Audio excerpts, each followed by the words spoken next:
ಎಲ್ರಿಗೂ ನಮಸ್ಕಾರ ಪ್ರಿಯ ವೀಕ್ಷಕರೇ, ನಾನು ನಿಮ್ಮ ಕೃಪಾ. ನನ್ನ ಗುರುಪರಂಪರೆ ಯೂಟ್ಯೂಬ್ ಚಾನಲ್ಗೆ ಸ್ವಾಗತ. ಎಷ್ಟೋ ಜನ ಮನೆಯಲ್ಲಿ ಸುಖ ಶಾಂತಿ ನೆಮ್ಮದಿ ಇರಲ್ಲ. ಅಂತಹ ಸಂದರ್ಭದಲ್ಲಿ ನೀವು ಮಾಡುವಂತಹ ಸರಳ ಪರಿಹಾರ. ನಿತ್ಯ ಜಗಳ ಆಗ್ತಾ ಇರುತ್ತೆ, ಒಬ್ರು ಕಂಡ್ರೆ ಒಬ್ರಿಗಾಗಲ್ಲ, ಅತ್ತೆ ಕಂಡ್ರೆ ಸೊಸೆಗಾಗಲ್ಲ, ಸೊಸೆ ಕಂಡ್ರೆ ಮಾವನಿಗಾಗಲ್ಲ. ಇಂತಹ ಸಂದರ್ಭದಲ್ಲಿ ಏನು ಮಾಡಬೇಕು ಅಂದರೆ ಅರ್ಧ kg ತೊಗರಿಬೇಳೆಯನ್ನು ತೊಗೋಬೇಕು. ಆ ನಂತರದಲ್ಲಿ 5 ತೆಂಗಿನಕಾಯಿನ ತೊಗೋಬೇಕು. ಆ 5 ತೆಂಗಿನಕಾಯಿಗೆ ಜುಟ್ಟಿರಬೇಕು, ಕಾಯಿ ಆಮೇಲೆ ಒಣಗಿರಬಾರ್ದು, ಅದರಲ್ಲಿ ನೀರು ಇರಬೇಕು.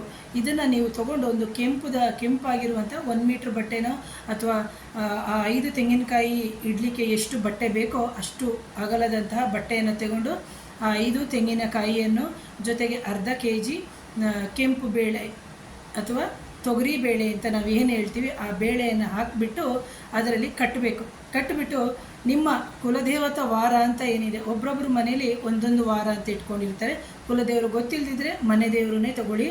ಅಂತಹ ಸಂದರ್ಭದಲ್ಲಿ ಈ ಪ್ರಯೋಗವನ್ನು ಮಾಡಿ ನಿಮ್ಮ ಮನೆಯ ದೇವತಾ ಕೋಣೆಯಲ್ಲಿ ಇಟ್ಟು ಅದಕ್ಕೆ ಧೂಪ ದೀಪ ನೈವೇದ್ಯವನ್ನು ಕೊಡಬೇಕು. ನಿಮ್ಮ ಕುಲದೇವರಿಗೆ ಅಥವಾ ಮನೆ ದೇವರಿಗೆ ಯಾವ ನೈವೇದ್ಯ ಇಷ್ಟ ಅಂತ ಹೇಳ್ಬಿಟ್ಟು ನಿಮ್ಮ ತಂದೆ ತಾಯಿನ ಕೇಳ್ಕೊಳ್ಳಿ. ತಂದೆ ತಾಯಿನ ಗೊತ್ತಿಲ್ಲದೆ ಇರುವಂತಹ ಸಂದರ್ಭದಲ್ಲಿ ನಿಮಗೆ ಇಷ್ಟ ಅಂದರೆ ನಿಮ್ಮ ಮನಸ್ಸಿಗೆ, ಅಂದರೆ ಹೆಣ್ಣು ದೇವರಾಗಿದ್ದರೆ ಏನು ಹೇಳ್ತೀವಿ, ಸಿಹಿ ಪೊಂಗಲು, ಖಾರ ಪೊಂಗಲು, ಅವಲಕ್ಕಿ, ಪಾಯಸ ಈ ಥರದನ್ನ ನೈವೇದ್ಯವನ್ನು ಇಟ್ಟು, ಯಾವುದೇ ಕಾರಣಕ್ಕೂ ಮಾಂಸಾಹಾರ ಬೇಕಾಗಿಲ್ಲ ಅಥವಾ ಮದ್ಯ ಬೇಕಾಗಿಲ್ಲ ಈ ಪರಿಹಾರಕ್ಕೆ.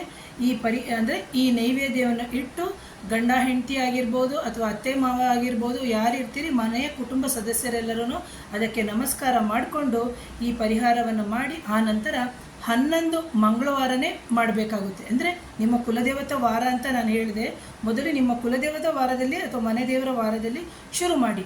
ಆ ನಂತರ 11 ಮಂಗಳವಾರದಂದು ನೀವು ಅದನ್ನು ಮಾಡಿಬಿಟ್ಟು ಹರಿಯುವ ನೀರು ಅಂತ ಏನಿದೆ ಅಲ್ಲಿ ತಗೊಂಡೋಗಿ ಹಾಕೋದ್ರಿಂದ ನಿಮ್ಮ ಮನೆಯ ಕ್ಲೇಶಗಳು, ನಿಮ್ಮ ಮನೆಯ ಜಗಳಗಳು, ನಿಮ್ಮ ಮನೆಯಲ್ಲಿ ಉಂಟಾಗುವಂತಹ ಈ ಥರ ಭಿನ್ನಾಭಿಪ್ರಾಯಗಳು ಕಮ್ಮಿ ಆಗ್ತಾ ಹೋಗ್ತದೆ ಪ್ರಿಯ ವೀಕ್ಷಕರೇ.